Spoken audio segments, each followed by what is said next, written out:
ఒక్కసారి కొమ్మూరి గోల్డ్ కి కాల్ చేయండి. తాకట్లో ఉన్న మీ బంగారాన్ని విడిపించి మార్కెట్ ప్రైస్ కి వాళ్ళు కొనుక్కుని మిగతా డబ్బులు మీకు ఇచ్చేస్తారు. హాయ్ హలో నమస్తే, వెల్కమ్ బ్యాక్ టు మనం టీవీ. మనం టీవీ ఉంది మన కోసమే. సో నేను మీ రమ్య, నేను రెబేకా. సో ఈరోజు మనం అమ్మాయిలు చేసే అరాచకాల గురించి మాట్లాడుతున్నాం. హస్బెండ్స్ ఆ అరాచకాలను చూసి తట్టుకోలేక చనిపోయిన సందర్భం గురించి మాట్లాడుకుందాం. సో రెబేకా, నువ్వేమంటావు? అమ్మాయిలమే, బట్ అమ్మాయిలు చేసే అరాచకాలు, వాళ్ళు తెగింపు చూస్తే భయం వేస్తుందంటావా? ఎస్, భయం వేస్తుంది. అలాంటి ఓ సంఘటన 3 months బ్యాక్ జరిగింది. గుర్తుందా? కుకట్పల్లిలో ఉన్నటువంటి భార్య భర్త సాఫ్ట్వేర్ జాబ్, చాలా చక్కగా దేంటిలో కూడా లోటు లేకుండా లగ్జరీగా బ్రతికే వీళ్ళ లైఫ్లో భార్య చేసినటువంటి ఒక తప్పు వల్ల ఈరోజు ఆ భర్త ప్రాణాలు తీసుకున్నాడు, అంటే మరణానికి పాల్పడింది. సో ఈ నేరం 3 months బ్యాక్ జరిగినా కానీ ఇప్పుడు సోషల్ మీడియాలో అయితే ట్రెండ్ అవుతుంది. ఎందుకంటే ప్రతిరోజు ఒక కొత్త కోణం దర్యాప్తు చేస్తూ ఉంటే ప్రతి ఒక్క విషయం బయటపడుతూ ఉంటే నిజంగా ఫ్యామిలీ ఎలా తట్టుకుంటుందో అనిపిస్తుంది.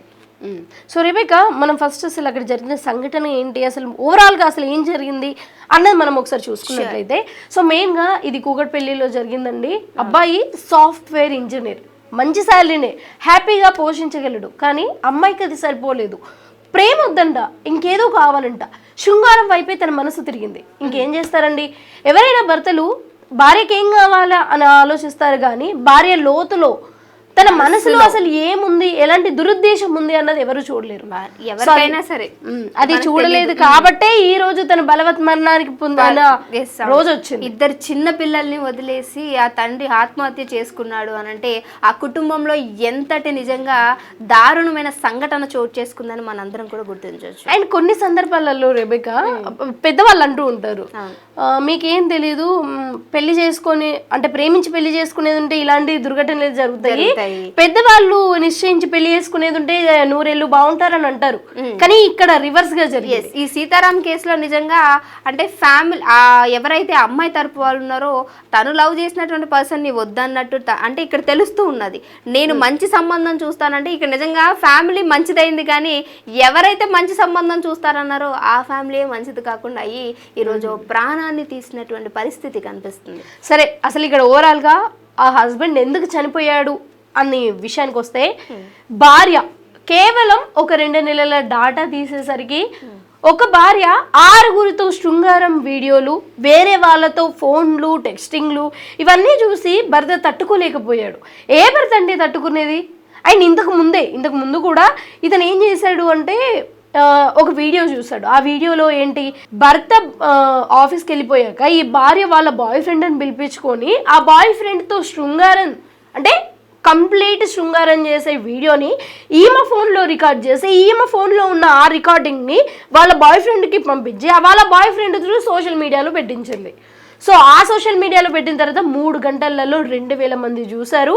అది చూసి తట్టుకోలేక అసలు కన్న తండ్రికి చెప్పుకోలేరు, కొలీగ్స్కి చెప్పుకోలేరు, అసలు ఎవరికి చెప్పుకునే సిచ్యువేషన్ అది. సో ఆ మధ్య కాలంలోనే ఈ పంచాయతీ ఆల్రెడీ ఒకసారి జరిగింది. ఇది ఇప్పుడు ఏదైతే జరిగిందో ఇది 2వ జరిగింది. అంటే జరిగిన తర్వాత ఛాన్స్ ఇవ్వడం తప్పైపోయింది ఇక్కడ. అవును, ఎందుకంటే ఫస్ట్ టైం జరిగినప్పుడే ఆ అమ్మాయి క్యారెక్టర్ ఏంటి అన్నది మనం పక్కకు పెట్టేసి ఆ అమ్మాయినే పక్కకు పెట్టేది ఉంటే ఈ రోజు నువ్వు చాలా హ్యాపీగా నీ పిల్లలతో ఇంకో కొత్త అమ్మాయితో హ్యాపీగా ఉండేవాడు. కానీ తప్పు చేసావు, ఆ అమ్మాయికి మళ్ళీ ఇంకో ఛాన్స్ ఇచ్చేసి ఈ రోజు నువ్వు భూమి మీద లేకుండా పోయావు. ఇది నిజంగా చాలా బాధాకరమైన విషయము. నువ్వు ఇంకా అంటే ఒక్క వీడియోనే అంటున్నావు, అసలు ఇప్పుడు బయటకు వచ్చిన డేటా ఏంటో తెలుసా? ఆ అమ్మాయి ఒకటేసారి ఎట్ ఏ టైం 2తోటి ఆ పని చేస్తూ వీడియో తీసుకుంది. అందుకే కదండి మరి 19 పేజీల బాధాకరమైన విషయాన్ని అతను రాశాడంటే దాంట్లో ఏదో చిన్న విషయం ఉంది అన్నది కాదు.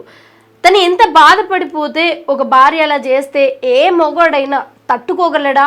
అసలు తట్టుకొని నిలబడగలడా?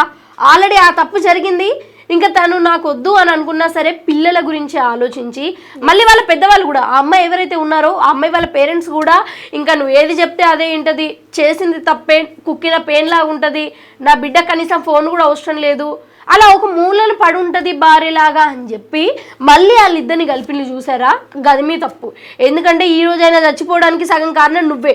నీ బిడ్డ తప్పు అని తెలిసినప్పుడు నీ బిడ్డకెళ్ళే అసలు వదిలేయాల్సింది నీ బిడ్డని. మళ్ళీ అట్లా కలపడం వల్లనే కదా చచ్చిపోయింది.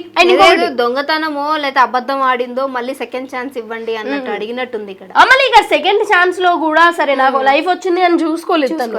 అవును, ఒక 2 ఏళ్ల బాబుని గడిపెట్టేసి పారిపోయింది. ఆ పారిపోయిన తర్వాతనే ఇతను చనిపోవడం జరిగింది.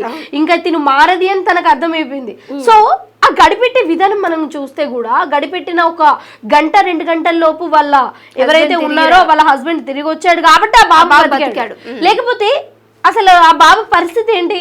కన్న కొడుకుని కన్న బిడ్డను కూడా తను నోచుకోలేకపోతే అసలు ఇంకా అంటే ఫీలింగే నిజంగా కన్న పేగు అనే ఫీలింగే ఉంటే ఈ రోజు అమ్మాయి ఆ తప్పు చేసి ఉండేది కాదు బహుశా. సో అలాంటి వాళ్ళు చాలా మంది ఉంటారు. ఈ రోజు నిజంగా అమ్మాయిల కోసం ఎంతో రెస్పెక్ట్ ఉంటుంది. సో వాళ్ళకి ఈ చేస్తున్న పని అన్నిటిలో కూడా ఫస్ట్ ఆఫ్ ఆల్ అబ్బాయిల కంటే నిజంగా అమ్మాయిలకి దేంట్లో అయినా సరే స్థానం ఎక్కువ ఉంటుందంట. అలాంటిది ఈ రోజు ఇలాంటి వాళ్ళ వల్ల నిజంగా అమ్మాయిలమై ఉండి ఇలా మాట్లాడడానికి కూడా సిగ్గుపడుతున్నాం. ఎందుకంటే ప్రతి ఒక్క దాంట్లో ఈ అక్రమ సంబంధాలకి ఫస్ట్ దారి తీస్తుంది ఎవరు అని అంటే నిజంగా ఆడవారని చెప్పొచ్చు. కనీసం రెబెకా బస్సులో జర్నీ చేసేటప్పుడు కానీ ఎక్కడికి వెళ్ళినా సరే ప్రెగ్నెంట్ ఉమెన్ లేచుంది అంటే వాళ్ళు లేచి మరి. సో అలాంటి భారతీయ కల్చర్లో అలాంటి భారతీయ సంస్కృతిలో ఇలాంటి నీచమైన అక్రమాలు చేసే ఎవరైతే ఆడపిల్లలు ఉన్నారో వీళ్ళని ఎట్టి పరిస్థితులలో క్షమించడానికి వీల్లేదు. వీళ్ళకు అతి కఠినంగా శిక్షలు పడితేనే వాళ్ళు బ్రతుకుతారు. ఇలాంటి వాళ్ళు మగవాళ్ళు ఎవరైతే ఉన్నారో వాళ్ళకి న్యాయం జరిగినట్టు ఉంటుంది. సో చూసారు కదండి, అసలు ఇలాంటి అఘాయిత్యాలు తగ్గాలన్నా కానీ ఈ ఇల్లీగల్ ఎఫైర్లు పెరగకుండా తగ్గాలి అంటే అసలు ఏం చేస్తే బాగుంటుంది అన్నది మీరు కూడా ఒకసారి కింద కామెంట్ సెక్షన్లో కామెంట్ చేయండి. అండ్ మీరు కూడా ఇలాంటి ఆడవాళ్ళు ఎవరైతే ఉన్నారో అంటే పెళ్లి తర్వాత కూడా ఇల్లీగల్ ఎఫైర్ని ప్రోత్సహించే వాళ్ళు దయచేసి మీరు తగ్గండి. ఎందుకంటే మీ వల్ల అసలు ఎన్ని అక్రమాలు జరుగుతున్నాయి, ఎన్ని కుటుంబాలు కూలిపోతున్నాయి అన్నది మీకు అర్థం కావట్లేదు. అండ్ ముఖ్యంగా ఇంతసేపు మనం ఒక మహిళ గురించి మాట్లాడాం కదా, అయితే ఆ మహిళనే గట్టిగా అడిగినప్పుడు తను చెప్పిన సమాధానం ఏంటో తెలుసా? అయితే నేను పెళ్లికి ముందే నేను ఒక అబ్బాయిని ప్రేమించిన తర్వాత ఆ అబ్బాయినే పెళ్లి చేసుకుంటాను అని ఇంట్లో చెప్పాను. ఇంట్లో చెప్పినా కానీ మా నాన్న ఏం చేశాడు, నీకు ఇంతకంటే మంచి సంబంధం చేస్తానని ఈ సాఫ్ట్వేర్ కుటుంబం సీతారామన్ అయితే తీసుకొని వచ్చి పెళ్లి చేయడం జరిగింది. సో ఇక్కడ పేరెంట్స్ కూడా ఎవరైతే మీ పిల్లలైతే ప్రేమిస్తున్నారో కొంచెం ఆలోచించండి, వెనక ముందు వెరిఫై చేయండి, వెరిఫై చేశాకే పెళ్లి చేయండి.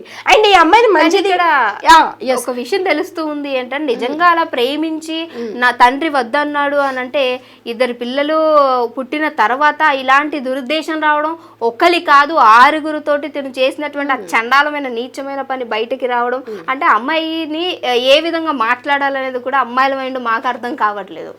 అండ్ ఇంకొకటి ఒక అబ్బాయిని ప్రేమించాను అన్నప్పుడు ఇంతమంది బాయ్ ఫ్రెండ్స్ ఎందుకు వస్తున్నారు ఆ అమ్మాయి లిస్ట్లోకి అన్నది కూడా ఇక్కడ అర్థం కాని విషయం. సో ఓవరాల్గా మెయిన్ చెప్పేది ఒకటే, అమ్మాయిలు ఎవరైతే ఇలాంటి అక్రమాలకు పాల్పడుతున్నారో ఇలాంటి ఒక అబ్బాయిల జీవితాలని నాశనం చేస్తున్నారు ఇలాంటి వాళ్ళని ఎట్టి పరిస్థితులలో వదలడానికి వీల్లేదు. వీళ్ళకు కఠిన శిక్ష పడాలి. మిగతా ఫ్యామిలీస్ ఎవరైతే ఉన్నారో పెళ్లి తర్వాత ఇలాంటి అక్రమాలను ప్రోత్సహించే వాళ్ళని ఎట్టి పరిస్థితులలో గట్టిగా శిక్షించాలి. ఇలాంటివన్నీ తగ్గేలాగా చూసుకోవాలి. అండ్ ఇలాంటివి తగ్గాలి అంటే అసలు మీరేమనుకుంటున్నారో కూడా కింద కామెంట్ సెక్షన్ లో కామెంట్ చేయండి. మర్చిపోకండి. ఇంకో వీడియోతో మళ్ళీ మీ అందరి ముందుకు వస్తాం. చూస్తూనే ఉండండి ఆర్ ఛానల్.